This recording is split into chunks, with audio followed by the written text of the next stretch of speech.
मोदी बोलते हैं तो हमें सशंकित हो जाना चाहिए कि कुछ न कुछ आज भी ऐसी कोई योजना चल रही है जो फिर से मनुस्मृति लागू करने की कोशिश कर रही हैं। ऐसी ताकतें आज भी जिंदा हैं, क्योंकि बाबा साहब ने 26 नवंबर 1949 को जब देश को ये संविधान समर्पित किया, जो 2 महीने बाद लागू हुआ, तो 3-4 दिन के बाद आरएसएस का एक अखबार जो उस समय ऑर्गेनाइजर के नाम से छपता था, उसमें एडिटोरियल लिखा गया, और शायद गुरु गोलवारकल नाम के व्यक्ति थे जो उसको चलाते थे। उसमें लिखा कि ये संविधान को हम नहीं मानते, और इसलिए नहीं मानते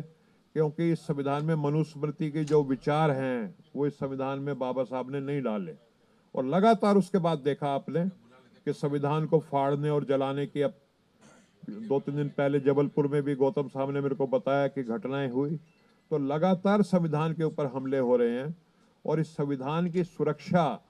हमें आपको जागरूक होकर के करनी पड़ेगी, और इस जागृति को बढ़ाना पड़ेगा। क्योंकि अगर फिर से मनुस्मृति लागू हो गई